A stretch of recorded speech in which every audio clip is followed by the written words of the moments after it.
cheat to strong openings and strong endings. Your beginnings and endings, primacy and recency effect. People are going to, that first impression. So if you have a great entrance from something, make that the entrance to your demo reel. If you have a great exit or a really funny blow line or a really funny button on a scene, then make that your final scene, and then see how you can tie in the transitions from scene to scene. Welcome to Inside the Audition, the podcast where we go behind the scenes for a deep dive look into the world of auditions. I'm Joey Freddy Larsen, creator of Actors Audition Club, an international community helping actors book your dream roles in TV, film, and theater. And I'm Brandon Knox, actor, producer, and co-host. Each episode, we chat with actors and industry professionals to share their audition experiences, insights, and advice. We provide actors with actionable tips, strategies, and resources to help you elevate your auditions. We demystify the often intimidating and misunderstood world of auditions to help you succeed. So whether you're just starting out on your acting journey or you're a seasoned pro, join our Actors Audition Club members as we go Inside the Audition. Here we are, Inside the Audition, episode 160. I'm Joey Freddy Larsen. We got BK Knox in the next room this way, but on screen he is that way, but he's right there. Hey, Brandon, how are you? I'm okay. Yeah, there he is. Yeah. Welcome, everyone. We got a fantastic episode. This is episode 160. We're going to spend a little time a little later on talking about the importance of demo reels at the end of the year, leading into the beginning of the year. It's a great time to take a look at all your marketing materials like headshots and demo reels. Today, we're specifically going to talk about demo reels, what to include, how to put them together. We're going to share some resources, specifically a fantastic demo reel editor that we work with. And we'll talk about all things demo reels. So if you have any questions about demo reels, now's the time to clickety-clack them in the comments. Hello to our live viewers on Facebook and YouTube. Make sure to interact in the comments. Let us know what city you're watching from. And thank you for being here at Inside the Audition. But first, before we get into demo reels, we got a couple new member shout-outs. We've got a new member shout-out to a Bob Higgins. Hello, Bob Higgins. I don't know if he's watching right now, but Bob Higgins is originally from New Brunswick. Now I believe he lives in Massachusetts. He recently joined the membership, and he has worked on a few sessions with Erin Elizabeth Reed, who is a session director based out of New York City. And Erin said she had a great experience with Bob, said that he's very excited to be working with us and to have someone to help him with his self-tapes. With the directing and coaching and reading and editing, so that all he has to do is act and just relax and have a good time and not worry about all the extra tech type stuff. And also to not have to work with an untrained family member who doesn't have any clue about anything TV, film, casting, movie, theater, acting related. So he's excited to be working with professionals. So shout out Bob Higgins, New Brunswick and Massachusetts. And we've got another new member, Kevin Kincaid, who was originally a referral from Cheryl Poirier. Kevin, several months ago, he was in town. I think he splits his time between out east, maybe in the Halifax area, I think. He's also a director and filmmaker. He's worked on some documentaries and some reality shows, but he's also an actor as well. So a few months ago, he was here just for one-off when he was in town. I think he's spending more time in Toronto, so I saw him maybe a week ago, and he's been a couple times since, and he just recently hopped on our membership as well. So shout out to Kevin Kincaid. He's lots of fun, seasoned vet. So for those of you who are watching, if you're not a member, again, great time to be reevaluating your acting career and your life at the end of the year and starting to gear up for next year. And a reminder, now that the strike is over, we are about to enter the biggest gold rush content creation production boom in television film history. So I'm telling you right now, if you were bummed out about strikes and work stoppages and lockouts recently, now the industry is about to go gangbusters. It's a weird time right now because of Christmas. There's always a little bit of a slowdown. But because of that backlog of production, there's going to be more millions and billions of dollars put into more series and more productions than ever in the history. They got to catch up with that backlog of production. They got to make sure their schedules are filled and those streaming sites are filled. So no better time to be an actor. There's more work available and more money going to be available starting the new year. So now's the time to take a look at your career, see how things went this year, start planning how you want to do things this upcoming year. And one of those things that you might want to look at is getting some help with your self-tape auditions. You never know. Your next audition could be the one that changes your life, could change your life for you and your family. Could be 5 figures, 6 figures, 7 figures. Could be the thing that changes your life forever. So you want to make sure that when those opportunities are going to come at you in the next couple months, as the industry picks up, you want to be seizing those opportunities. You don't want to have one slip by you because you didn't prepare, you didn't submit something that was professional. If you worked with a family member, maybe you didn't get notes, maybe you had a bad reader, maybe you missed some beats in that audition, and that's where we can help out. So if you go to laughingvikings.com/AAC, you can hop on our membership and you can get discounted rates. You can get access to our online library of content, training videos, access our archives, access regular workshops that we run, access our community of growth-minded actors. So go to laughingvikings.com/AAC, and you can do that right now. And you can join some of our newest members like Bob Higgins and Kevin Kincaid. So shout out Bob, shout out Kevin. Now, we're going to get into demo reels, Mr. BK Broiler. I believe we are, Mr. Larsen. Okay. So, Lars, can you tell me how long do you think demo reels should be? I think they should be, 30, 40, 50 minutes, couple hours. They should be like a Ken Burns documentary. Good 10 to 18 hours of old found footage and video. Yeah, cameras. and actually, if you just put it on loop, if you just find yourself in a horror film screaming, just loop that for 10 hours straight. That's a kick-ass demo reel. That is the wrong answer. If any of you have already tuned out, we are JKing. I think shorter is better. We live in a TikTok world. We live in a Snapchat world. And I'll tell you, nobody wants to sit down and watch 6.5 minutes of your demo reel. So I would say be very careful. And I would think of your demo reel as your current best foot forward highlight reel that shows a variety of characters that you can play. So maybe a variety of looks, maybe just emotionally the scenes are different. Maybe one's super big, broad comedy, and one's maybe smaller drama, something more intense.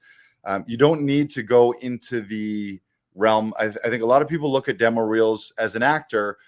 Your ego can come into it, and the nostalgia and the fun and the history of like, oh, I loved working on all these projects. I just want to show all the fun things I've done. And it becomes this nostalgia reel where you're looking, which is great. Make one of those too for your family and friends, or if you want to have that personally. So every once in a while you can look back and see clips of everything you've ever done since theater school. But I think be very diligent of trimming that and just putting the best foot forward. So I would say 1 minute to 2 minutes, maybe 2.5 max if you got lots of good stuff. But be in a regular rotation of swapping old things out that maybe they were old and maybe you don't look like that anymore. Maybe you feel you're stronger as an actor and you've taken a lot of classes and you've up-leveled your game. So constantly be removing old things, adding your new footage, and be very diligent. Does this need to be there? Sometimes you might have 2 amazing performances on 2 great shows, but maybe the characters were pretty much the exact same. So you don't need to show back to back to back. Oh, same guy. Ideally, you have played characters that are very different looks, different feel, different vibe, different energies, so that casting can see a variety of what you can play. And in lieu of a variety, just go with your best right now. So if you have a demo reel right now that has a bunch of student film and real indie stuff, or maybe the production level wasn't there, but then you were just recently on a network show that looks amazing and is a recognizable name, maybe the production is something everyone knows about, consider axing the student film and the indie stuff entirely and just showing 45 seconds of your best thing that you've done lately. That would be my advice. Brevity. You would, let me put it this way. You way rather have it end early and then be like, wow, that was great. Let's watch that again, than at the 6-minute mark, which they would not even make it through the 6-minute mark. Probably by 3 minutes, they'd be scrubbing forward or just flicking it and be like, yeah, I've seen enough of this guy. I get it. You'd way rather that, keep it short, and then have them watch it again than get tired of watching it and shut it off, if that makes sense. Lars, was there a clip in your recent demo reel that you did want to add in, but decided that it was either too old or you had enough characters in that style already that you did end up pulling it? No, not in my most recent one. I feel pretty good about my most recent one, and I've only got 4 clips in there. I've got something. I play a big, wacky comedic character in a movie called Super Hijabi. That's kind of my big comedic opener. It's very, very big and broad. And then I tone it down. I was in a suspense thriller called We Came to Wreck Everything, which is an interrogation scene. So I have that where I'm very still and very intense and very deliberate. And then a very quick snippet from Fear Thy Neighbor, where I'm screaming and waving a gun around, little more intense, little more action, but I'm screaming in that one. So it's a little different note.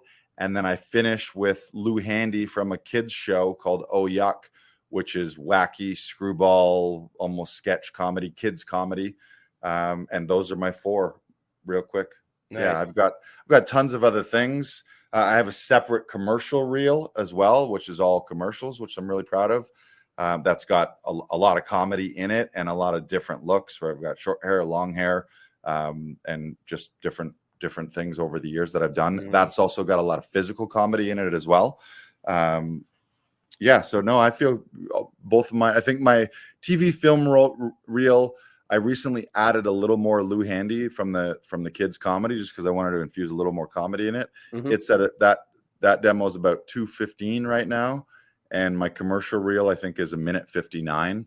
I like to keep it under the 2 minutes if I can, but I just added a little more. And partly you got to think of like, who's watching this? It's going to be probably a casting director. If you're seeking new representation, it could be a new agent or manager. Certain productions will ask you, if you have a demo reel, to submit a demo reel with your auditions, especially if it's a bigger character and they don't know you. But so just think of yourself when you see a video, or if someone sends you a video, hey, watch this. One of the first things we do now is we kind of look at the time, or we look at the progress meter and see how far we are. And whether it's conscious or subconscious, there's a little bit of you is like, oh God, 6 minutes. I'm not going to watch 6 minutes.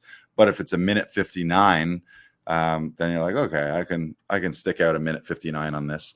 Also, some of the casting sites, I think Actors Access specifically, when you upload your materials, they charge you by the minute. So the difference between 1:59 and 2:01 is a different in pay hike. So that's if that was an issue for you, or if it didn't make a difference. If you're like, okay, I can trim 2 seconds off this and make it 1:59 instead of 2:01, you'll save a few bucks on some of those uploading sites. What else? So what would you do, or what did you do when you didn't have material? And what do you recommend for actors that are still working on getting material from student films, from short films, indie stuff, or big commercials? Right. What would you say to them? Well, I think it's a constant project in what is your best foot forward right now.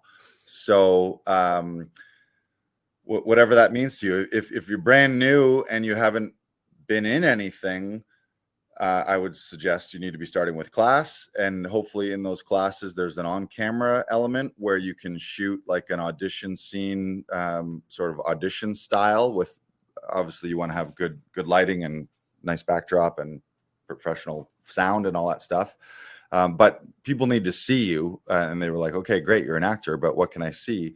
So you can show them those. just something that you've recorded in a studio. It could be a monologue, could be a couple contrasting monologues.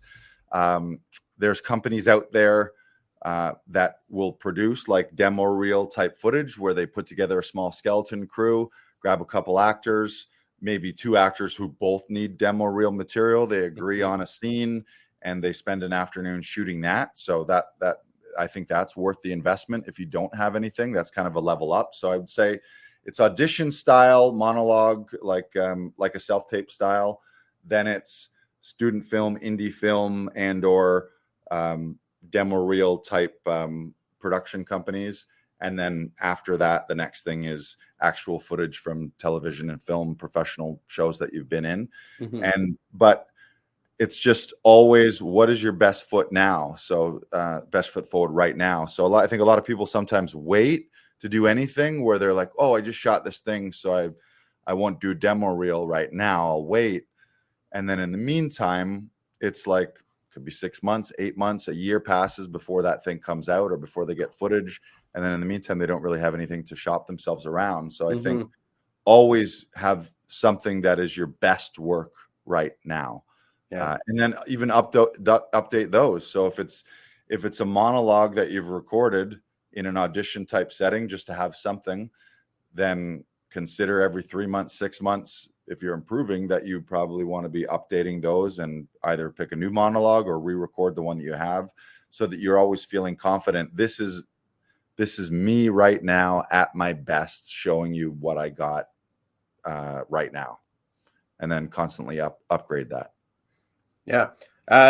I recently filmed a couple monologue videos a little while ago with you, Lars, and I got to admit, I have never been more excited and giddy for theater auditions and equity theater auditions, because I finally have something I can show them that I've been working and I've been doing something. And like, I was feeling very down for a lot of years because I'm not equity, and I've been non-union theater performer for 10 plus years now. But and like that, sometimes that can look as like, oh, why didn't he go union? Why didn't they decide to do that? Why have they not booked anything? And like, that's no fault to you. So show them that you can do this stuff, that what you're working on is good material, that you're still honing your craft and you're still learning. And you'll get excited when these kinds of things come in, instead of feeling that it's an over-mounting mountain that you need to climb. Give yourself some spikes along the way, right? Make it easier for yourself. Yeah, and I think you sort of touched on something, right? Not sort of, you did touch on something. Is you're an actor, so act. Like, don't wait for permission. Don't only be an actor when a casting director and an agent and a production team gives you a role, and that could mean as little as reading aloud every day, working on monologues, reading some scenes, watching films, taking some classes, writing some things, doing some sketches, making some sketches for TikTok or YouTube. But like the key part of the key letters in actor are act, which is a positive forward motion thing. It's not a, like, we're not called thinkers or waiters, but it's funny that a lot of actors are waiters, but just think about that. Don't be a waiter. And I don't mean don't be a restaurant waiter. Don't be a waiter arounder where you're only an actor when someone says, hey, can you be in my thing? You want to make your own stuff, make your own opportunities, create your own demo reels, constantly be working on it so that you can be making moves yourself regardless of anyone else. What does Tom say? Act to seek my own good opinion. Yeah. And the world is your witness. So yeah, like do this for you and for your own joy and for your own creativity, and make your creation an offer to the universe and to the world, and then good things are going to happen. We could probably, let's talk about, I know that getting footage for people is always a frustration, or often a frustration. Some tips for that, if it's something that where you're not creating it on your own, so you've been in a student film, you've been in an indie production or a proper television and film show.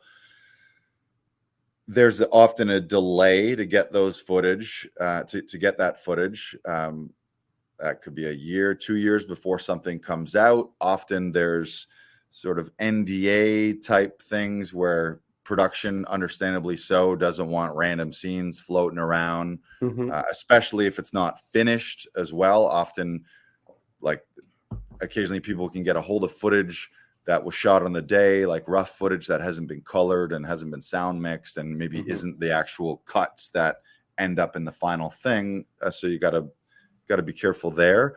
But what I've always done is, or what can help you, if you know that a big reason why you're doing the project is because you want to get the footage for a demo reel, and especially early on in your career, sometimes if you're doing it unpaid, the only reason you're doing that indie thing or student film is the trade-off to get the experience, to meet people on set, but then to get the footage.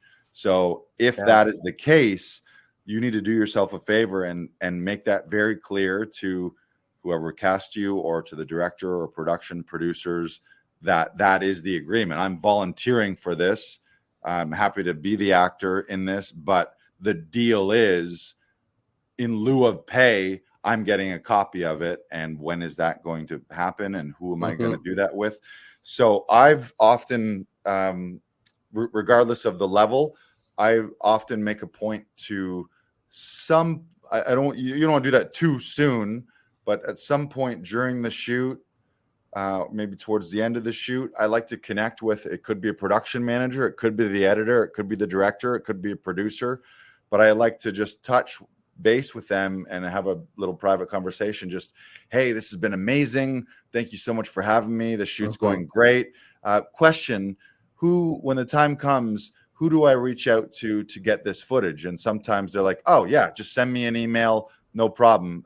And you might even ask, like, do you have timelines? And they'll be like, oh, it's going to be at least 6 months, or, oh, we're looking for spring of next year, or whatever they might be looking at. Because you also don't want to be the guy that's hounding them incessantly, because then sooner or later they'll be like, I'm just going to stop answering this guy's emails or texts, because every week is like, where is it? Where is it? Where is it? Where is it? So that can help if you start to ask those questions.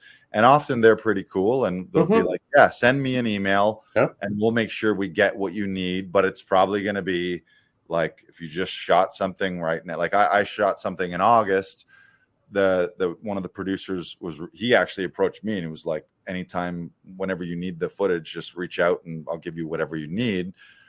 I don't want to reach out too soon because I want to get the stuff after it's been colored and sound mixed, and I want to get the takes that the director has actually put in as the money shots and the money takes, rather than him send me all the footage that they shot on the day of me, that isn't colored and isn't professional. And sometimes you hear a mic rubbing on you, or the sound isn't quite mixed and mastered, or it's not as fresh. I mean, if you really needed that because you have a big opportunity, then yeah, reach out to them and get the rough footage if you need it, like as a private viewing to show a new agent or casting for a new thing. But I like to wait until I get the actual final finished produced product. But I plant that seed early on set. So I'll just say that, like, part of being a good human too, and the reason that you want to develop good relationships with people when you're on set is so that when you need something, it's not a big deal, or you're not hounding them, or they're feeling like, oh, this prima donna diva is always asking for stuff. But it's just as simple as like, hey, this has been amazing. Thank you so much for casting me. It's been a pleasure and honor. Cast crew is amazing. What's the timeline on this? How's post-production going to work, and what's the release plan? And when the time comes, who do I reach out to get a copy of it for my demo reel footage? It would be really important to me, and would mean a lot to me to be able to have that. And I think don't be afraid to express to production or crew how important that may be for you, because there is a sense of like you do one thing so that then you can show, hey, look what I can do, as a stepping stone to open up a new door and open up a new door and open a new door. And you move from little bit parts to lead roles. And maybe in the beginning you're being typecast as the one thing that you appear like, but then you have this new thing that is a whole new look and feel and a type of character that you never played before. So getting that is important for you to be able to show a range. So I think don't be afraid to express that it actually means something, and don't take it personally. Like, just remember that everyone's busy and their main priority as a director or a producer isn't the reason I'm doing this is so that I can get footage to the actors for their demo reel. They've got other things. And often by the time something's in post-production, the people that you were working with are on to other projects too. So the delay may be that they're busy on another thing. So just be patient, but set the stage early on so that 6 months later, when they get that email, they're like, yeah, I remember this because I told them that email me in 6 months and we'll figure out how to get you the footage. Mm-hmm. Makes sense? Yeah. That makes total sense.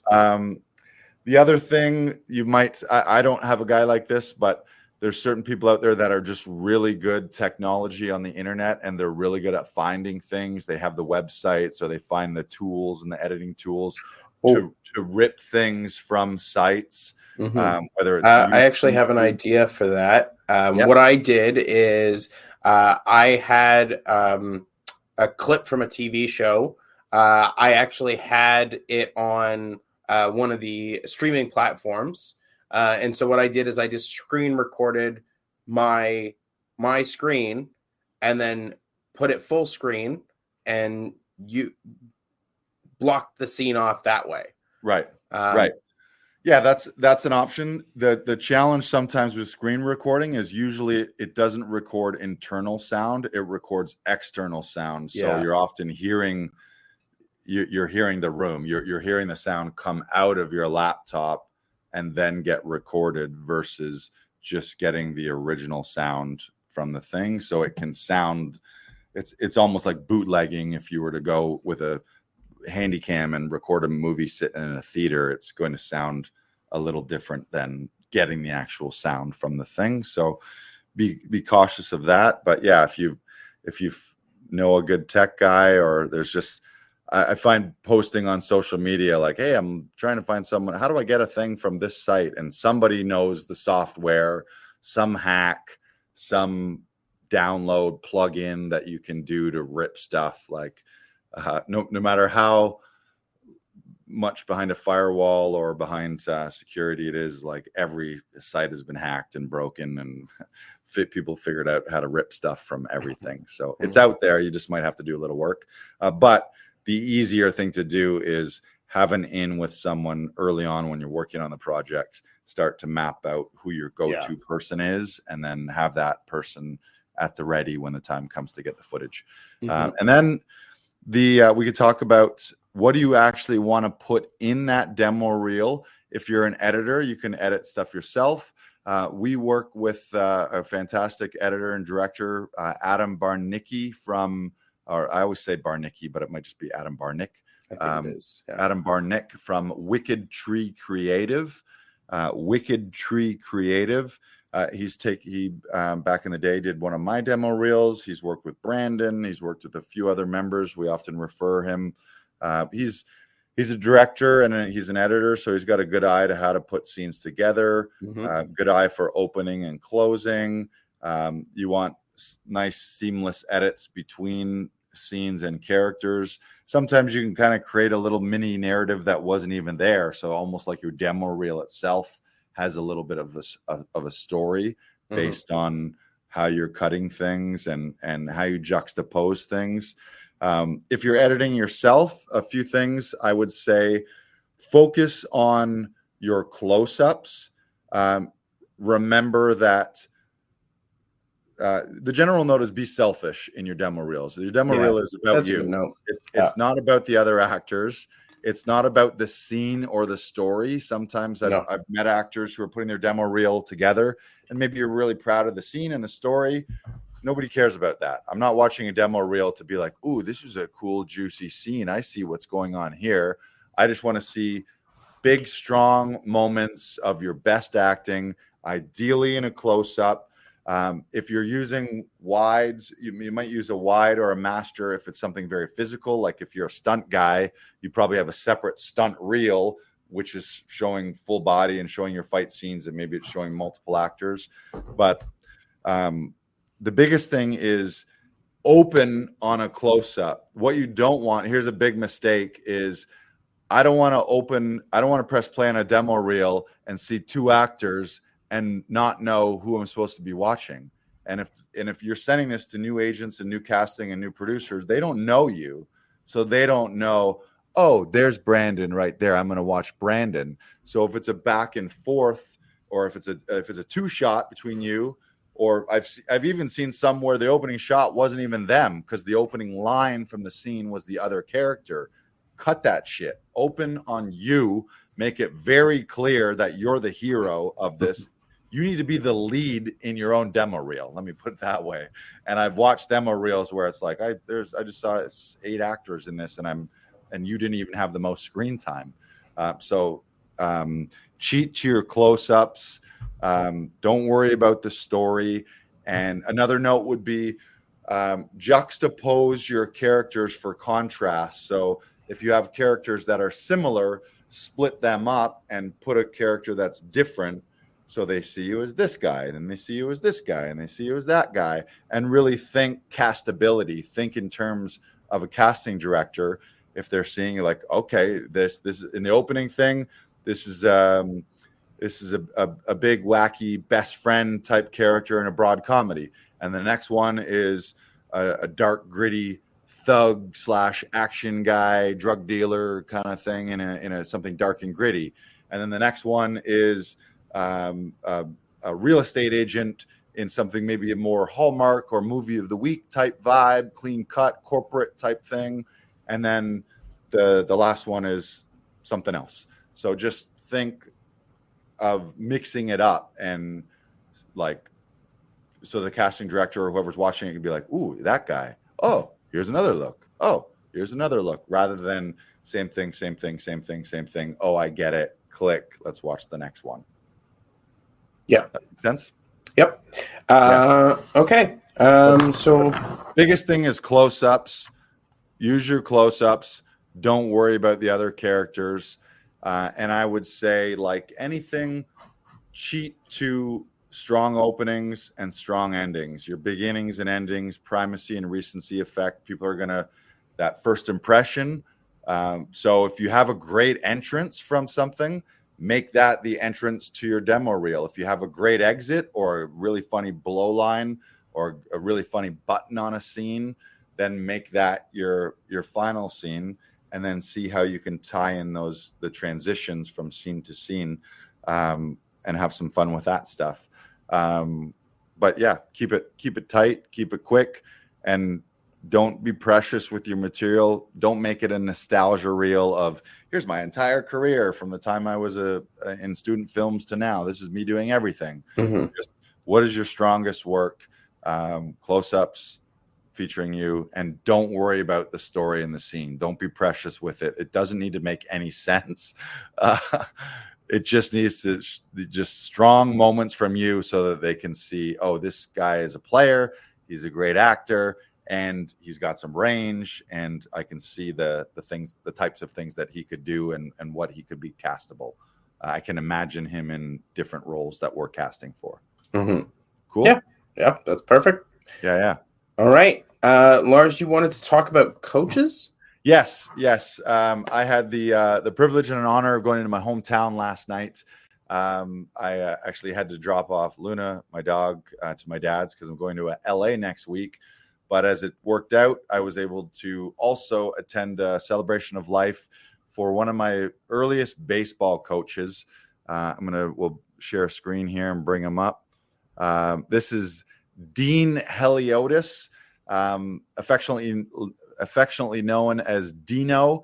And Dean, I was able to make a nice little write-up for social media and for the guest book last night. Dean was a huge part of what I would say was the best summer of my childhood years. And it was in 1992, way back, playback. Dean was a baseball coach for the All-Star team. I played in Aurelia, Ontario. And he was just hugely impactful. I remember being called up to I remember being called up. I played Pee Wee first, and then I got called up at the end of a season, which I didn't even know was a thing, where I got called up to the team older than me. And so I played a few games, and I remember feeling like I got called up to the big leagues. I didn't even know you could get called up in Little League, but I arrived and everyone's older than me. It was the first time I ever played it in a diamond that had actual dugouts, like they were dug out into the ground behind the field, rather than just a metal bench at a normal Parks and Rec baseball park. So I was very starstruck, and it was a bigger park too. It had bleachers. But the biggest thing that made me feel like the big leagues was this guy that you're seeing on the screen here, Dean Heliotis. He was older than any other coach that I had. I think up until that point, most of our coaches were just somebody's dad. But Dean he was around 60 when he was our coach, but he gave off the feeling like he was Yogi Berra or Sparky Anderson or Casey Stengel, which are long-term Hall of Fame Major League Baseball managers. And he had been a long-time player too. So it was just this sense of like, this guy is like been playing baseball for 50 years of his life, probably. He was kind of a local legend. And what I remember about him is he was so fucking funny. And he was fucking funny because he was one of the first adults I ever remember being around where he kind of cursed like a sailor in front of us, mostly not at us, mostly just around us, which was a breath of fresh air because every teenager, we swore, but usually when you're around adults, swearing wasn't allowed, and adults didn't swear in front of you. And at school, nobody swore. But then just to have this coach who kind of said it like it is, he would rip into us when needed, but he was just super funny. We looked up to him like kind of like a baseball god. He was our coach. He was very hard on us, but also not in a way where we resented him. It's like you wanted to do well for him. His knowledge of baseball was through the roof too. So you really felt like he was giving us pearls of wisdom that I had never learned before, and real detailed coaching, things that were high level baseball things that I hadn't been taught at a younger age. So yeah, he was just a huge impact on me. And the reason I wanted to share this is twofold: to honor Dean and to remember him, but just to stress the importance of finding good coaches. And I didn't really know it as a kid how lucky I was, but I think throughout, especially when we're kids, we need that. And it's amazing if you have mentors and adult coaches outside of your own family and teachers. It just has a huge impact. Someone who can encourage you, someone who can guide you when you're fucking up, someone who can look you in the eye and say, hey, you're fucking up right now. And like most coaches, Dean, he didn't really have a problem if we would make physical errors, but it was when we were making mental errors, or most importantly, when we were not putting forth the effort. So if we were, the thing that I still say this word to this day, but lollygagging was a term that I had never heard before. Lollygagging. And his voice echoing out through that field, just saying, hey, quit your lollygagging. We'd be dogging it. And you need to practice like you play, and you need to practice intensely so that when you're in the game, your default switch is go all out and play hard and go for the ball and run out every hit and just do it all full tilt boogie. And Dean was one of the first guys that really impressed that upon me. And I raised my level of excellence to deliver for him. You wanted to do well for him because he drove us very hard, but also was just so much fun. Kind of felt like one of the guys, always had a smile on his face, a twinkle in his eye. Back in the day, he was chewing tobacco was a thing.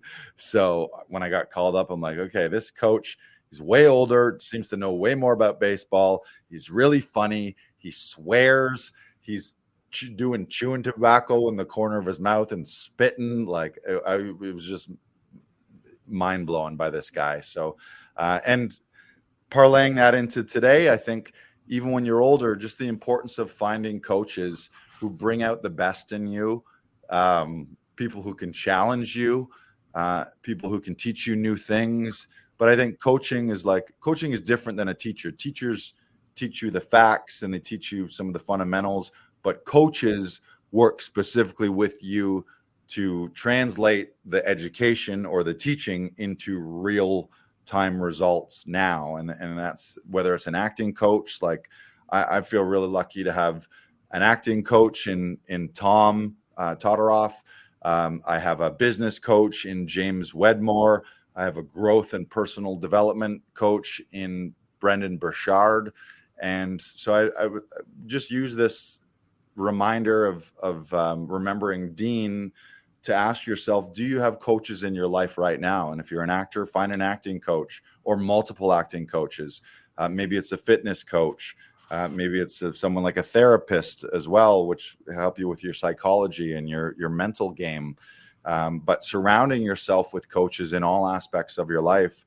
And the cool thing about today is we all have access to world-class coaches through the internet that you would never have access to before. Like I feel so lucky between Tom Todoroff, between James Wedmore, the business coach, between Brendan Burchard. Those are three people that I probably never would have met in person or spent as much time in person with them as I have.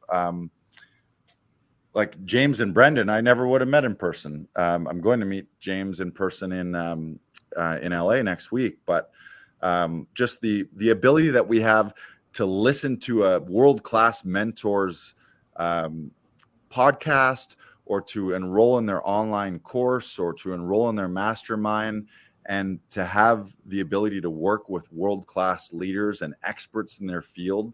We're living in a golden age where it's like, how would that ever happen 20, 30 years ago? The guy would have had to live in your town, or you had to be lucky enough to go to that school and meet that person, or maybe you would meet someone at an event and they would be lucky enough to take you under their wing. But there's just so much opportunity to just intentionally seek out the best people in the field that you want to be in and take their advice and work with them and take their coaching, or even if it's something like Masterclass.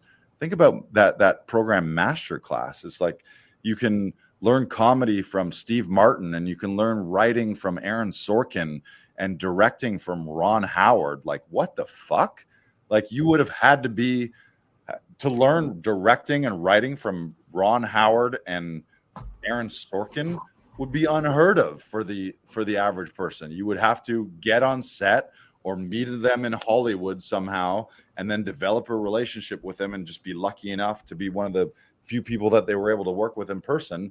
And now for $100 a year, you can watch all these classes and get the best knowledge and wisdom from all these coaches. So I'm just blown away by the ability we have to surround ourselves with coaching. So, and I'll extend that to Actors Audition Club here. Seek out coaches for your audition. Sure, do it yourself, or do it with your uncle or your spouse who is an untrained actor and has never gone to theater school, TV, film school, and take their advice if you want to.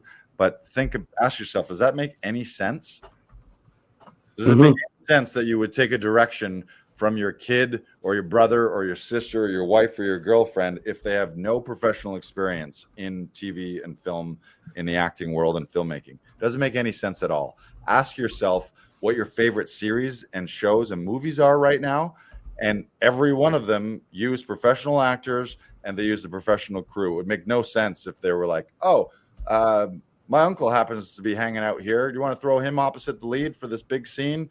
And my roommate over here, why don't we throw him on camera and let him hold a boom mic and he'll run sound and camera and be the DOP today? That would be fucking ridiculous. So if you're not working with, it would be, but people are doing their auditions. And a little empathy here. I know it's challenging. And I know that we live in a world right now where a lot has been asked of actors, from the transition from in-person auditions to self-tapes, where all of a sudden it isn't just about the acting. Now you need to have some kind of home studio setup, or you need to have a studio to go to. Maybe you got to have some knowledge of lights and knowledge of camera and maybe some editing, where all of a sudden you're asked to be a filmmaker as an actor, and you're not able to just be an actor. But you either need to learn those things and seek out expertise to get up to speed to do that yourself, or you need to align yourself with the studio or with some coaches or with Actors Audition Club so that you have TV and film professionals that can help support you. And yeah, that might mean investing a little bit of money and paying someone to be that professional and buying their time so that when they are working with you, it is their time versus you can get someone to volunteer, but at some point a volunteer is like, okay, I can't spend all day with you on this, or we've all asked a friend or been the friend to help. And sometimes calling in favors, whether it's moving for pizza or helping with a self-tape, sometimes it becomes a burden, or it's easy to blow off too. It's like, well, the guy's not paying me anything. Yeah, I want him to do him a favor, but I just got this paid gig, so I can't show up to help you unpaid for your thing, because we live in a world where bills are real.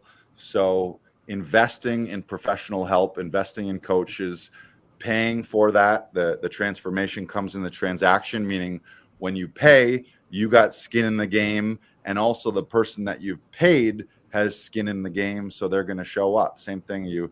Why do people sometimes hire fitness trainers? Because if you have an appointment 3 days a week at the gym with your trainer, you're more likely to show up. And you know that if you paid that trainer, they're going to do a better job and want to do a good job so that you get results and become a good testimonial for them. So invest in coaching, invest in yourself. One more thing with Dean I want to show here. Rest in peace, Dean Heliotis. Lived a great life. He was 91 years old. I got to talk to his son.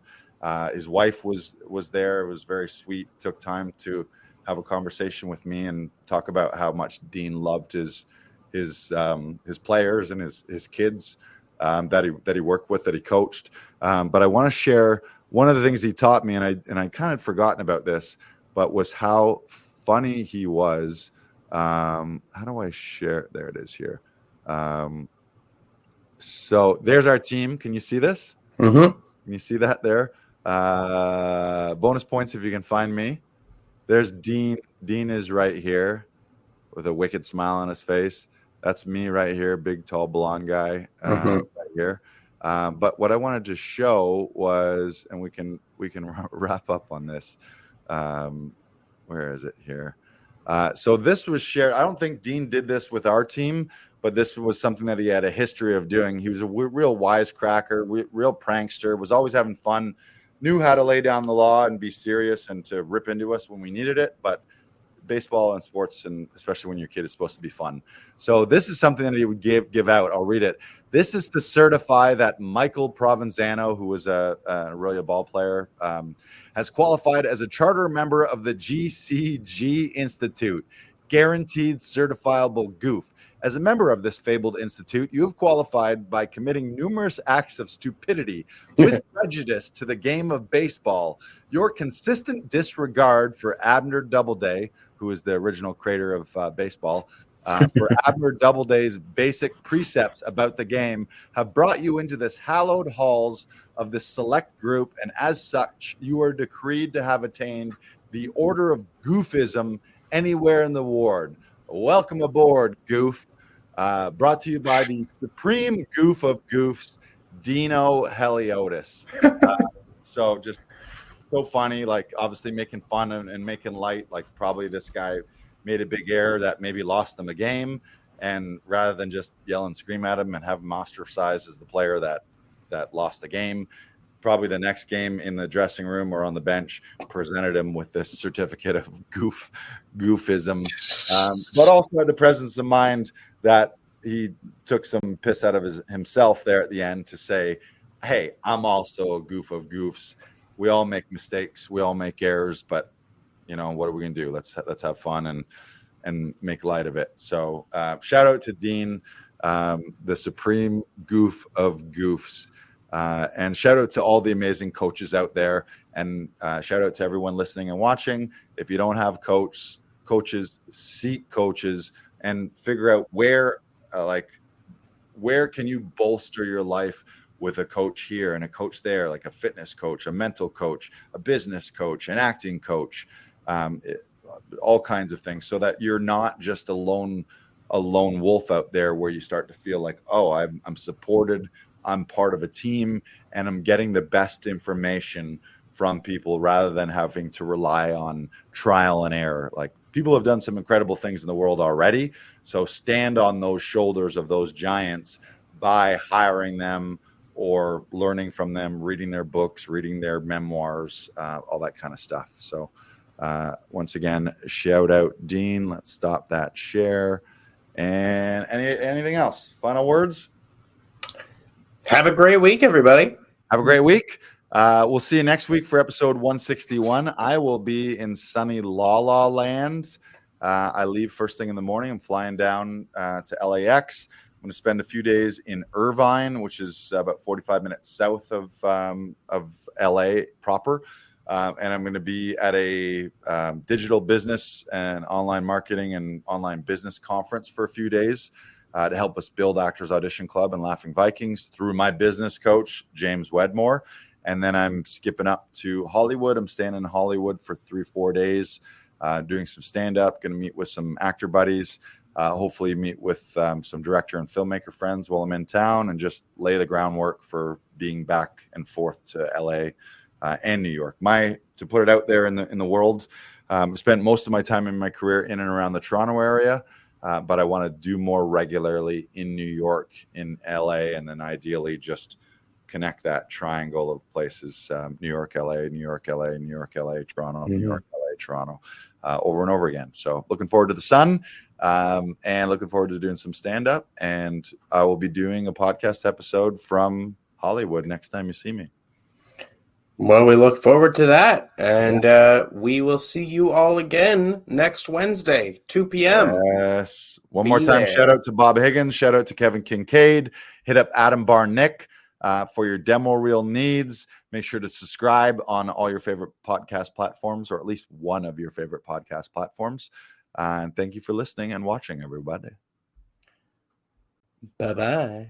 Bye.